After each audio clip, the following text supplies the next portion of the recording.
25절 말씀입니다. 우리 신약성경 244쪽에 있습니다. 교독으로 함께 봉독하겠습니다. 기록된 바 내가 너를 많은 민족의 조상으로 세웠다 하심과 같으니 그가 믿은 바 하나님은 죽은 자를 살리시며 없는 것을 있는 것으로 부르시는 이시니라.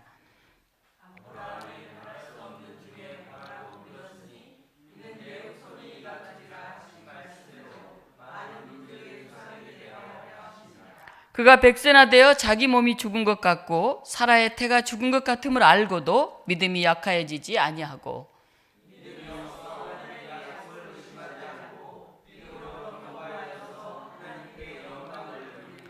약속하신 그것을 또한 능히 이루실 줄을 확신하였으니 그에게 의로 여겨졌다 기록된 것은 아브라함만 위한 것이 아니요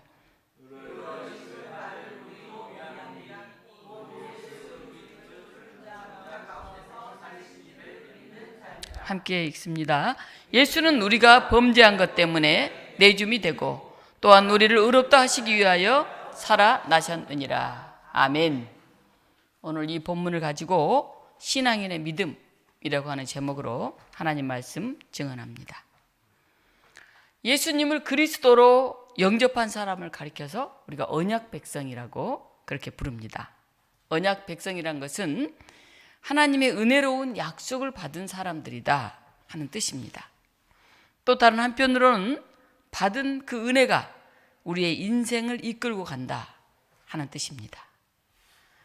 은혜가 우리의 인생을 이끌고 가면 얼마나 좋을까요? 여기에서 이제 믿음이란 말이 나오는데요. 믿음이란 뭘까요? 사실 믿음이란 염치 없고 부끄럽고 자격이 없음에도 불구하고 하나님이 거저 주시는 선물을 그분의 사랑에 의해서 감사로 받아들이는 것, 그게 믿음입니다. 그래서 믿음은 내 힘으로, 내 능력으로 무슨 자격증 따듯이 그렇게 취득하는 것이 아닙니다. 예수님 안에 머무는 모든 자에게 영원한 기업을 얻게 하신다고 하는 그 놀라운 선물을 그저 감사합니다.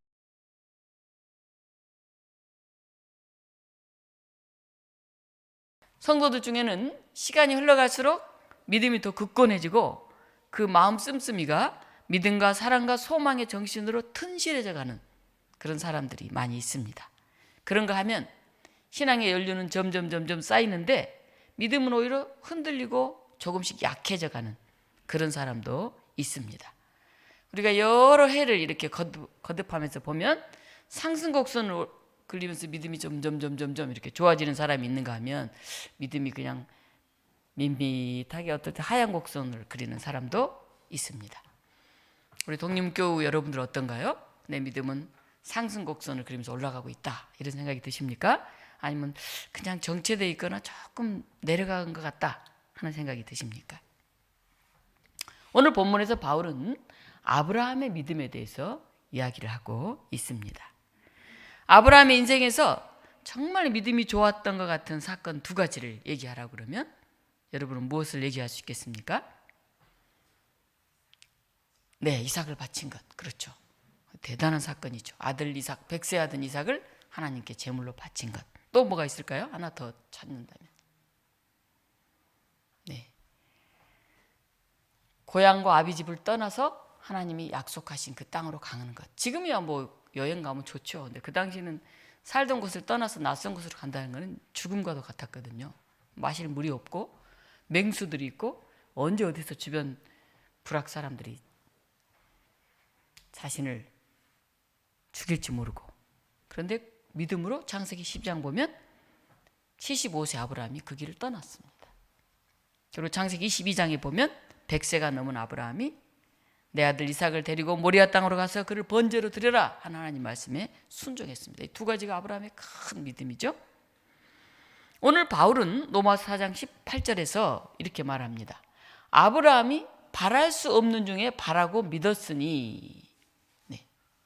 아브라함은 바랄 수 없는 중에도 바라고 믿었다. 그 무슨 말일까요? 여기 오늘 보면 이렇게 말합니다. 내 후손이 이 같으리라 하신 말씀대로 많은 민족의 조상이 되려 하려 하심이라. 네. 희망이 전혀 보이지 않는 것, 그걸 믿었다는 거예요. 믿을 수 없는 것, 그걸 믿었다는 거예요. 굉장하죠? 19절에 우리 같이 한번 읽어보겠습니다.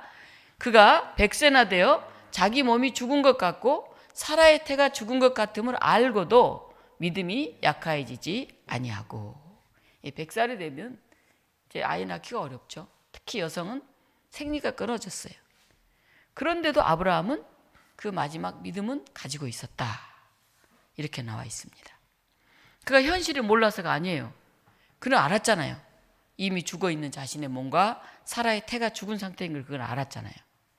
그러면서도 그는 하나님을 믿었다는 거죠. 우리 사상 17절에 그가 믿은 바 하나님은 죽은 자를 살리시며 없는 것을 있게 하는 것으로 부르신 이시니라. 죽은 자도 살리셨는데 없는 것도 있게 하시는 분이신데 아브라함은 불가능한 것 같은 그런 상황 속에서도 바랐다.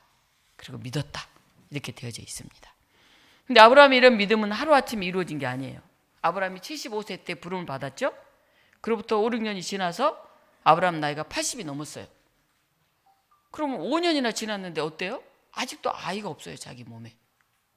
아니 약속했으면 한 1, 2년 안에 적어도 3년 안에는 자녀를 줘야 되는데 5, 6년 지났는데 아직도 자녀가 없어요. 80이 훌쩍 넘었어요. 안 되겠다.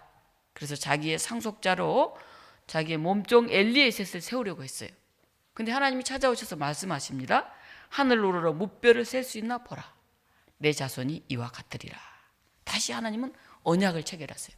한 5, 6년 전에 체결했던 그 하나님이 다시 오셔서 아브라함이 포기할 때쯤 되니까 또 언약을 체결하십니다.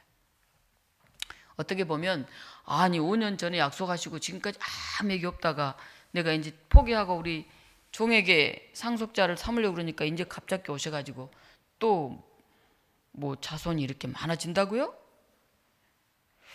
나를 시험하나 놀리나 이런 생각이 들었을 수도 있어요.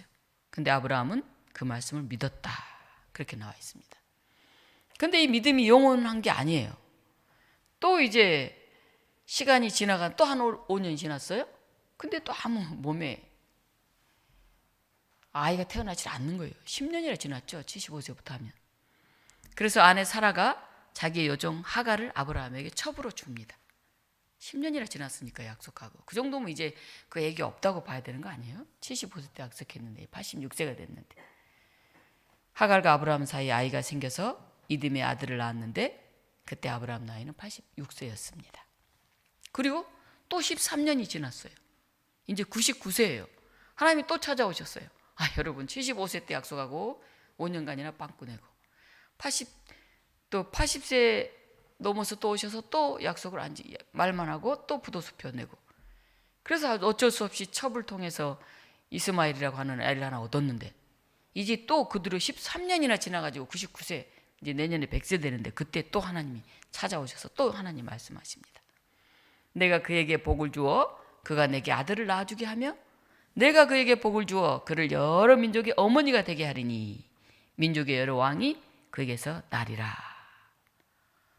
근데 이번에는 시간을 정해주셨어요. 내년 이맘때 아들을 낳을 거다. 그러니까 지금 바로 임신하리라고 하는 얘기죠. 그 아브라함이 어땠습니까? 반응이 한 번, 두 번, 세 번째예요. 어이없어 하면서 피식 웃었어요. 창세기 17장 17절에 보면 아브라함이 엎드려 웃으며 마음속을 이르되 100세 된 사람이 어찌 자식을 낳을까? 사라는 90세니 어찌 출산할까? 이렇게 생각합니다. 아브라함도 인간이기 때문에 열심히 믿으려고 했다가 안 이루어지니까 믿음이 약해지고 또 믿으려고 하는데 또 이루어지지 않으니까 또 약해지고 그런데도 아브라함은 역시 믿음이 있었어요. 99세 때 이스마엘 집안의 남자들에게 할례를 행하면서 하나님 언약을 되새깁니다. 또 한 번 믿는 거죠. 3세번입니다. 그 결과가 어떻습니까? 마침내 이루어집니다. 하나님께서 주신 약속 내가 너로 큰 민족을 이루고 내가 복을 주어 내 이름을 창대하게 하리라. 그대로 이제 이루어져요. 드디어 100세에 아들을 낳습니다. 하나님이 함께 하시면 인간의 생각을 넘어서는 놀라운 역사가 일어납니다. 이런 사실을 바울은 아브라함 보면서 잘 알았죠. 그래서 아브라함의 신앙의 특징 1. 바랄 수 없는 것을 바라고 믿었다. 이렇게 얘기하고 있어요. 바랄 수 없는 중에 바라고 믿는 신앙. 그게 있는 사람은 하나님이 복을 주십니다. 그런데 이런 믿음은 하루아침에 만들어지는 게 아니에요. 25년의 세월이 흐른 동안에도 그 소망이 이루어지지 않았잖아요. 그래서 아브라함이 점점 믿음이 약해졌잖아요. 하나님은 우리의 믿음을 단계적으로 성숙하게 하고 있는 것을 우리가 볼 수가 있습니다. 우리의 믿음을 좌지우지하는 분이 누구십니까? 바로 성령님입니다. 성령님. 우리 안에 내주하시는 성령님이 자꾸 약해지려고 하는 우리의 믿음을, 때로는 버리고 싶은 우리의 믿음을 꼭 붙들어 주세요. 그래서 이 세상의 어떤 피조물도 그리스도 예수 안에 하나님의 사랑에서 우리를 끊을 수 없느니라 바울은 이렇게 말합니다. 우리 안에 주의 영이 임하셔서 그 하나님의 사랑을 우리가 깨닫고 알고 붙들 수 있게 하신다는 거예요. 지금 6월 우리 성령 강림 절기를 보내고 있습니다. 이 절기에 주의 영이 저와 여러분에게 충만해서 성령의 인도하심에 더 귀를 기울이면서 성령에 우리의 마음을 맡기고 우리의 믿음을 더 견고하게 했으면 좋겠습니다. 믿음의 오르내림을 좌우하는 또 다른 요소가 하나 있어요. 그것은 우리의 마음과 우리의 생각이에요. 우리가 사람인지라 하나님의 영에 의해서 살려고 애를 쓰지만 우리 안에 있는 우리의 생각, 우리의 마음이 있어요. 아테네 올림픽 양궁 국가대표팀의 백운기 감독의 이야기입니다. 그는 선수들을 훈련하고 선발하는 일을 담당했는데 어떤 선수들은 연습할 때나 선발전 때는 굉장히 잘해요. 근데 최고의 성적을 거기서 거뒀는데 진짜 딱 실전에 나가서 대회에 가면 실망스러운 결과를 보이는 선수가 있어요. 그런가 하면 연습이나 선발전 때는 성적이 그렇게 뛰어나지 않았는데 대회에만 나가면 그냥 좋은 성적을 내는 그런 선수가 있더라 하는 거예요. 그래서 어떻게 이렇게 다를까? 그래서 이 백 감독은 메달을 딴 선수 30명, 메달을 따지 못한 선수 30명과 인터뷰를 하면서 그 논문을 썼어요. 근데 그 논문 중에 우리가 잘 알고 있는 김순영 선수가 나옵니다. 신궁이라고 불리어서 메달을 여러 개 딴 선수죠. 근데 이 김순영 선수는 연습이나 선발전 때는 그렇게 뛰어나진 않아요. 겨우 그 선발전에 들 정도로 아슬아슬해요. 근데 중요한 대회만 나가면 그냥 확 성적이 높아져서 메달을 탁 획득하는 거예요. 이제 보통 이제 사격이라든지 또 활을 쏘는 이런 그럴 때는 마지막 한 발로 이제 결정이 나요. 점수가 거의 비슷해서. 그럼 대부분 선수들이 굉장히 초조해지면서 이게 잘못 쏘면 지는데 어떡하지? 하면서 실수를 많이 한다는 거예요. 근데 이 김순영 선수는 이제 마지막 한 발로 결정이 나. 본인이 앞서 있을 때도 그 뒤쳐져 있을 수도 있는데, 야, 마지막 결전의 순간이구나. 지금이다. 지금이야말로 하늘이 허락한 기회다. 이 기회에 최선을 다하자. 이렇게 오히려 더 힘을 쫙 낸다는 거예요. 그리고 마지막 한 발을 탁 쏜다는 거예요. 대부분 메달을 획득하게 되는 거예요. 자신의 마음을 어떻게 세워가는가가 굉장히 중요하다 하는 거예요. 기회가 주어질 때 나를 향한 하나님의 사랑을 믿고 하나님이 내 편이다, 나의 도움이시다, 그 사실이 저절로 믿어지는 사람이 있어요. 또 하나님 축복, 하나님의 계획이 믿어지는 그런 믿음의 사람들이 있어요. 이런 사람 주로 승리하죠. 이 마음가짐이 굉장히 중요해요. 근데 반면에 그런 이제 아슬아슬한 순간이 오면 그만이나 나 안 돼, 아이고 질 것 같아. 또 좀 어려운 일이 생기면 나에게 왜 이런 일이 일어났지? 사람들이 나를 이렇게 대하지? 그리고 부정적으로 자기의 마음을 만들어가면 그거 안 됩니다. 어떤 처지와 형편이 와도 하나님의 사랑하심을 믿고 난 할 수 있어, 이런 확신을 가지고 자기에게 다가온 순간순간을 새로운 기회로 만들어가야 합니다. 아브라함이 바랄 수 없는 것을 바라고 믿었다, 이렇게 얘기하잖아요. 제가 요즘에 이제 녹색교회 시상하는 데도 가고 또 마을 목회하는 이런 데도 가면 이제 작은 교회 목회하는 분들이 계셔요. 5년, 10년 요새 교회가 별로 성장하지 못하잖아요. 상가에 있는 이런 교회들이 이제 문 닫고 합병하는 데가 많고, 농촌 교회들도 계속해서 어른들 돌아가시고 젊은이들이 없으니까 이제 줄어들어서 굉장히 어려워요. 그래서 거기서 10년 이렇게 20년 가까이 되면 이제 지치죠. 사람들이 좀 오고 그렇잖아요. 가정에서도 결혼도 하고 아이도 태어나고 변화가 있어야 좀 생명력이 있는데 그냥 변화가 없을 뿐만이 아니라 돌아가시고 계속 줄어드니까 굉장히 이제 마음이 위축되는 그런 부분을 봅니다.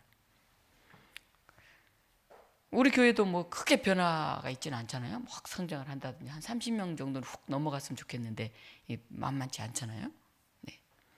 그런데 바랄 수 없는 것을 바라고 믿는 사람, 그런 사람들이 있는 데는 그 생동감이 있어요. 근데 그 주어진 상황에서 자꾸 부정적으로 생각하고 위축되고 좌절하는 사람들, 그건 굉장히 힘든 그런 상황들이 됩니다. 보세요. 창세기 17장 17절 99세 내년에 드디어 자식을 낳을 거다. 75세부터 세 번째 지금 얘기하는 거 아니에요? 픽 하고 있잖아요. 아브라함이 엎드려 웃으며 마음속으로 이르되 100세 된 사람이 어찌 자식을 낳을까? 사라는 99세니 어찌 출산할까? 사실 아브라함은 애굽 땅에서도 자기 목숨을 부지하기 위해서 아내를 누이로 속였죠. 또 그랄 땅에서도 블레셋 왕 아비멜렉에게 아내를 누이로 속이는 그런 잘못을 저질렀어요. 어떤 의미에서는 죽고 죽이는 험난한 세상에서 살아남기 위해서는 이런 거짓말 정도는 해야 살아남지, 잘못해서 아내 빼앗으려고 남편인 줄 알고 죽이면 어떡하나, 우리가 이런 생각할 수도 있잖아요. 그렇게 보면 아브라함도 뭐 믿음이 한 번도 흔들린 적 없고 정직하고 바른 대단한 사람은 아닌 것 같아요. 은근 슬쩍 거짓말도 하잖아요. 그런데 그가 창세기 22장에 가면 완전히 바뀝니다. 아들 이삭을 바치라고 주님 말씀하셨을 때 두 말 없이 말씀에 순종하는 사람으로 등장을 합니다. 어떻게 아브라함이 이렇게 변했을까요? 두 아들이 어머니의 사랑을 받으면서 자라나고 있습니다. 7살, 5살 난 남자애들이에요. 근데 어머니의 생일이 돌아오니까 이 두 아들들이 말했어요. 야, 우리 엄마한테 선물 사드리자. 좋아. 저금통 깨. 저금통 탕 애들이 깼어요. 그 백화점에 물건을 사러 갔어요. 근데 큰아들은 가만히 뭘 사드릴까 하고 봤더니 엄마가 아침에 이렇게 루즈를 바르는 모습을 봤어요. 그래서 어머니 루즈를 하나 샀어요. 근데 둘째 아들은 뭘 사드릴까 하다가 장난감을 샀어요. 자기가 좋아하는 거를 샀어요. 장난감. 그럼 자기가 좋아하는 거지. 엄마는 뭐 그거 별로 필요가 없잖아요. 예, 엄마도 좋아할 거야. 그 어린애의 생각이죠. 엄마 마음을 전혀 이해하지 못한. 정말 엄마를 위한다고 하면 어머니가 기뻐하는 것을 찾아야 되죠. 그런데 아이들은 자기 시각에서 자기 중심적으로 생각이기 때문에 둘째 아이는 자기가 좋아하는 장난감을 사서 어머니 앞에 나타났던 겁니다. 고린도전서 3장 13절 11절에 이런 말씀이 있습니다. 내가 어렸을 때에는 말하는 것이 어린아이와 같고 깨닫는 것이 어린아이와 같고 생각하는 것이 어린아이와 같다가 장성한 사람이 되어서는 어린아이 일을 버렸노라. 우리 신앙인의 믿음도 사실은 그래요. 교회 처음 나온 사람들은 이제 교회에서 뭔가 이제 따뜻하게 대해주고 좀 맛있는 것도 좀 주고 뭘 나눠주고 이게 굉장히 중요해요. 그분들은 계속 베풀어줘야 돼요. 그래야 이제 여기서 사랑을 느끼면서 성장을 합니다. 인사도 하고 자꾸 아는 척하고 관심 갖고 이제 이런 게 필요하죠. 그러나 이제 그가 성장하게 되면 이제 어른이 되면 자기가 원하는 것이 아니라 하나님이 원하시는 게 뭘까? 우리 교회의 공동체에 유익이 되는 게 뭘까? 그것을 찾고 그 일을 하는 데까지 나아가야 됩니다. 어릴 때는 자기식으로 생각해서 어머니께 장난감을 사드리는 아이 같은 생각을 할 수 있어요. 그러나 철이 들고 성숙해지면 진짜 엄마가 원하는 게 뭔가, 엄마에게 필요한 게 뭔가, 그것을 알게 되는 거예요. 그의 생각이 자기 중심, 자기 눈 장난감이 아니라 어머니 중심, 어머니의 눈으로 보게 된다 하는 것입니다. 아브라함도 때로는 하나님을 의심하기도 했고 이게 자식 준다고 그러는데 왜 이렇게 안 이루어져? 5년, 10년, 뭐야 이거? 20년, 언제 이게 진짜 약속이 이루어지기는 할까? 이런 생각을 하기도 했죠. 그리고 자기의 안위를 위해서 거짓말하기도 했죠. 그러나 구원의 문제를 자기의 시선으로 보지 않고 하나님의 시선으로 그는 바라보았어요. 하나님은 그 점을 굉장히 중요하게 여기셨습니다. 그의 시선, 그의 그 마음, 그걸 하나님은 의로 여기셨다는 거예요. 지금 아브라함이 믿음이 훌륭해서 뭐 잘하고 있지 않아요. 살짝 거짓말하기도 하고 조금 이렇게 불안하기도 하고 조금 의심이 생기기도 하고 그러는데도 하나님의 입장과 하나님의 관점에서 그걸 보려고 하는 아브라함의 그 모습을 하나님은 의로 여기셨다 하는 것입니다. 자, 오늘 그림 하나 볼까요? 한 장 띄워주십시오. 네, 뭐가 보입니까? 십자가입니까? 예수님의 십자가 누가 보고 있어요? 이 십자가를 지금 하늘에서 지금 보고 있잖아요. 하늘에서 밑에서 이렇게 본 게 아니라 위에서부터 내려보는 거잖아요. 이게 바로 하나님의 시선이었죠. 저 위에서 지금 보시고 있어요. 자 밑에 있는 사람들은 보이지도 않네요. 우리는 항상 아래서 보면서 장난감을 어머니 사드리고 있는 그런 우리들인지 모르겠어요. 자 하나님의 시선에서 십자가 사건을 예수님을 볼 수 있는 우리가 될 때 우리가 성숙한 그런 사람으로 성장해 가는 것입니다. 하나님의 관점, 하나님 말씀에서부터 출발하는 것이 중요합니다. 아브라함은 믿음이 돈독한 완전한 사람은 아니었어요. 주님의 부르심에 믿으면서도 의심했고 또 의심하면서도 또 믿었어요. 살아남기 위해서 때로는 속이고 거짓말도 했어요. 빼앗기면 악착같이 되찾기 위해 전쟁도 불사했어요. 롯을 구하려고 막 싸우기도 하잖아요. 우리와 별반 다를 바가 없는 사람이었습니다. 그런 아브라함이 점점 변해갑니다. 삶을 살면서 점점 바뀌어갑니다.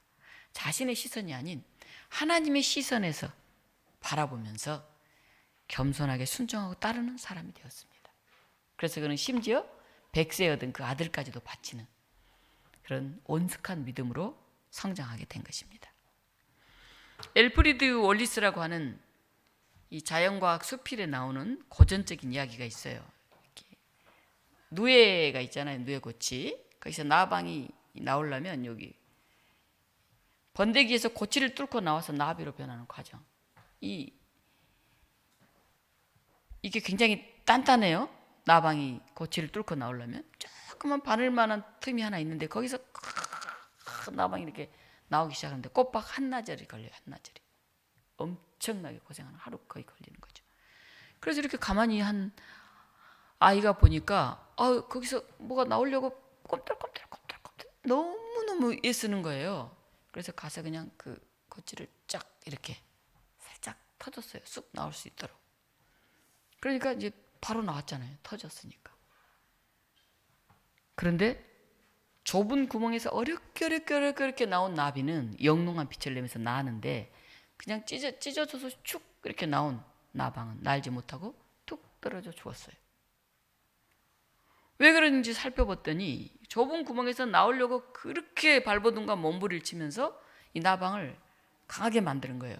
그래서 그 힘이 있어야 날 수 있는 거예요. 근데 쭉 찢어서 툭 나오니까 아무 힘이 없잖아요. 연습과 훈련이 하나도 없잖아요.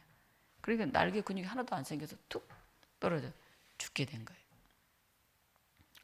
대만에 10개의 소수민족이 있는데요. 시간이 갈수록 점점 그 소수민족이 작아지고 어떤 데는 없어지고 있다고 그래요. 왜 그런가 살펴봤더니 정부로부터 이제 보조금을 받아요. 약한 민족이니까. 학비도 면제예요. 그리고 여러 보조금을 지원을 합니다. 그런데 오히려 그것이 그들을 더 약하게 만들어서 사라져버리는 민족들도 있다는 거예요. 이건 비단 대만만의 문제가 아니에요. 북미의 인디언들도 보조금을 받으면서 여러 가지 특혜를 누리는데 그들에게 좀 넉넉한 건 있는데 자립하지를 못한다는 거예요. 그래서 그들 또한 인디언들도 사라져가고 있습니다. 약하고 힘들 때는 우리가 도움을 받아야 돼요. 너무 당연하죠. 그리고 이 사회가 약한 사람, 뭐 특히 이제 노약자라든지 병자라든지 이런 사람들 도와야 돼요. 그러나 이제 스스로 힘으로 일어설 수 없이 너무 그게 오래되면 이 나방처럼 힘을 잃어버릴 경우가 많습니다. 나비가 날려면 곧이 좁은 구멍을 스스로 빠져나와야 돼요. 그 노력과 애씀이 날개 근육을 강하게 만들어서 날게 할 수가 있습니다. 하나님은 아브라함의 믿음이 확고해졌나를 시험하십니다. 아브라함이 100세에 낳은 이삭을 번제물로 드리라고 명령을 하셔요. 어떻게 보면 그냥 이 쫙 찍고 스스로 나올 수 있는지를 하나님 보시는 거죠. 아브라함은 여기에 순종하고 참으로 믿음의 조상으로 우뚝 섰습니다. 아브라함은 자기의 가장 소중한 것을 하나님께 내어놓는 아들, 자기 목숨보다 더 소중한 아들을 내어놓는 이 과정을 통해서 믿음이 확고해졌어요. 큰 것을 들여본 사람, 공동체를 위해서 온전히 헌신해 본 사람은 질적으로 성장해요. 하나님은 온전히 하나님 앞에 순종하는 과정을 통해서 아브라함의 믿음을 견고하게 하셨어요. 그래서 아브라함의 믿음을 빛나는 정금의 수준까지 끌려올려서 로마서 4장 20절 21절처럼 최고의 수준에 이르게 하십니다.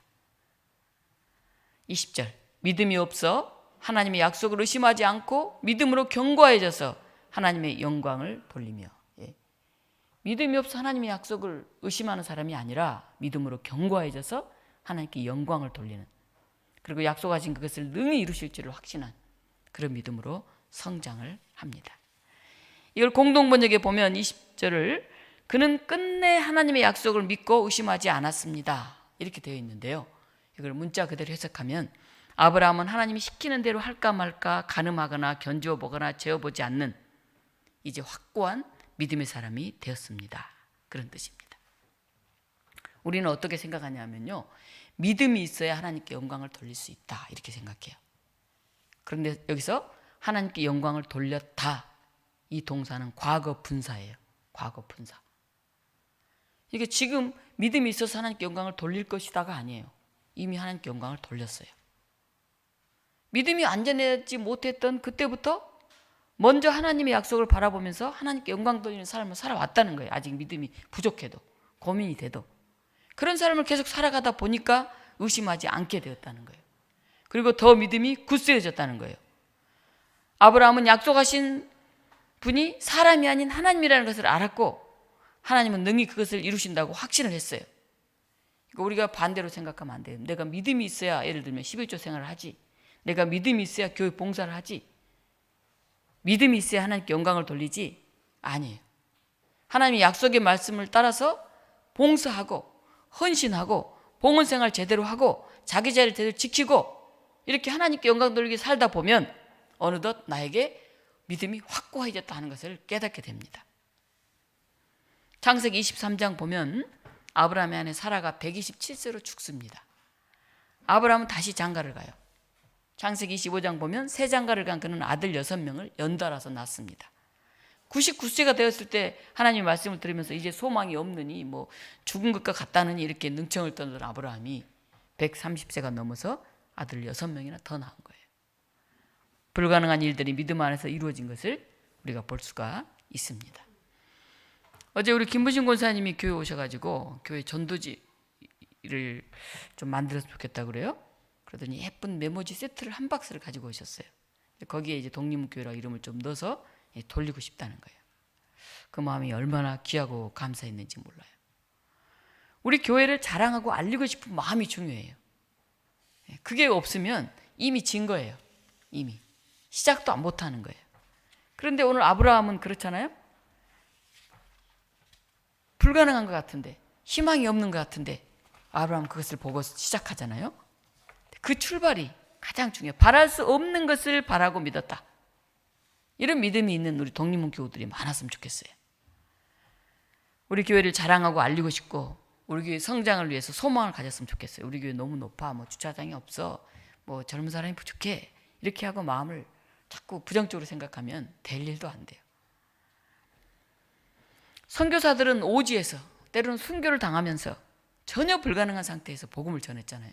우리나라로 그래서 복음이 전해진 거예요. 대동강 강변에서 순교회 간 토마스 선교사라든지 뭐 외국 코쟁이들이 들어오지도 못하게 막았던 그런 곳에서 성경책을 들고 막 들어왔잖아요. 자기 죽어가면서 성경책을 막 강변에 던졌잖아요. 할 수 있어서가 아니라 바랄 수 없지만 해야 되기 때문에 그 일을 하는 사람들, 그들에게 믿음이 생깁니다. 오늘 이곳에 교회를 세우신 하나님의 뜻이 있음을 기억하면서 적극적 긍정적인 마음으로 우리 교회를 세워나갔으면 좋겠습니다. 사랑하는 독립교회 여러분, 진정한 구원에 이르기를 원하십니까? 그러면 믿음으로 견고해져서 하나님을 확신하는 자리까지 우리가 성장해 가야 합니다. 인생의 열매와 승리를 거두기 원하십니까? 복을 받기 원하십니까? 그렇다면 하나님의 사랑을 믿는 믿음을 우리의 일과 행동을 결정하는데 우선순위에 두어야 돼요. 제일 나중에가 아니라 의심을 넘어서고 당장의 현실을 넘어서고 때로는 과학까지도 초월하는 하나님의 역사를 바라볼 수 있는 그런 믿음의 사람이 돼야 돼요. 그 하나님의 시선으로 세상을 볼 수 있는 것을 여러분들이 희망하시기를 바랍니다. 그리고 바랄 수 없는 것을 바라고 믿으면서 의심과 회의를 넘어서기를 바랍니다. 그때 점점 견고해지고 확신에 이르는 그런 믿음의 사람들이 될 것을 주님의 이름으로 축원합니다. 우리 같이 기도하겠는데요. 하나님, 우리가 쉽게 포기해버리고 그냥 안 돼 하고 부정적으로 생각하지 않게 하십시오. 바랄 수 없는 것을 바라고 믿었던 아브라함처럼 우리가 확신을 가지고, 아니 때로는 우리 확신이 흔들릴지라도 먼저 봉사하게 하시고, 먼저 전도하게 하시고, 먼저 증거하게 하시고, 먼저 하나님께 영광 돌리게 하여 주시옵소서. 그 과정을 통해 우리가 성장하게 하시고 우리의 믿음이 확실해지게 하여 주시옵소서. 그렇게 고백했으면 좋겠습니다. 하나님, 우리의 믿음이 성장하기를 원합니다. 우리의 믿음이 확신에 차기를 원합니다. 우리가 너무나 나약해지고 우리가 너무나 정체되어 있다고 한다면 이 성령 강림 절기에 다시 뜨거워지게 하시고 다시 일어서게 하여 주시옵소서. 우리가 이렇게 기도했으면 좋겠습니다. 함께 기도하시겠습니다. 하나님, 기도합니다. 불가능한 것을 가능케 하시는 하나님을 바라보게 하여 주시옵소서. 때로는 너무도 큰 벽들이 많지만, 우리를 지치게 하는 것들이 있지만, 이 세상의 거대한 힘들 앞에서 우리가 좌절하고 절망하지만, 하나님, 우리의 눈을 열어주시옵시고 하나님을 찬양하게 하시고 하나님을 헌신하게 하시고 오늘 우리가 할 수 있는 일들을 해가게 하여 주시옵소서. 그 작은 우리의 실천을 통해서 우리의 믿음이 더 쑥쑥 성장하게 하시고 우리의 가정이 세워지게 하시고 우리의 교회가 세워지게 하여 주시옵소서. 하나님, 성령 강렬기에 우리의 가슴이 뜨거워지게 하여 주시옵소서. 주의 영으로 우리 삶이 새로워지게 하시고 주의 영으로 우리가 다시 새 힘을 얻게 하여 주시옵소서. 하나님, 몸이 아픈 이들, 경제적으로 힘든 이들, 또 이제 나이가 들어서 새로운 것을 시작하기 어렵다고 생각하는 이들, 젊지만 너무 힘든 현상과 이 현실 속에서 좌절하고 절망하는 우리의 젊은이들, 하나님 일으켜 세우셔서 그들을 위로하시고 그들의 마음에 주의 영 풀어넣어 주시옵소서. 우리의 자녀들이 일어서게 하시고 꿈꾸게 하시고 소망하게 하시고 하나님께 영광 돌리며 하나님께 감사하며 하나님께 헌신한 사람을 통해서 믿음이 쑥쑥 성장하게 하여 주시옵소서. 하나님, 오늘 우리가 실천하게 하시고 오늘 우리가 감사하게 하시고 오늘 우리가 주 앞에 엎드리게 하여 주시옵소서. 우리 안에 다가오셔서 우리를 다시 일으켜 세우시는 예수 그리스도 이름으로 기도하옵나이다. 아멘. 생명의 하나님, 이 성령 강림 절기에 우리가 다시 새 힘을 얻게 하여 주시옵소서. 우리가 뜨거운 믿음으로 일어서지 못한다 할지라도 헌신하게 하시고 감사하게 하시고 우리의 작은 일상 속에서 실천하게 하셔서 하나님께 영광 돌리는 삶을 살아내게 하여 주시옵소서. 그래서 우리의 믿음이 쑥쑥 성장해가는 저희 가정, 교회, 이 사회가 되게 하여 주시옵소서.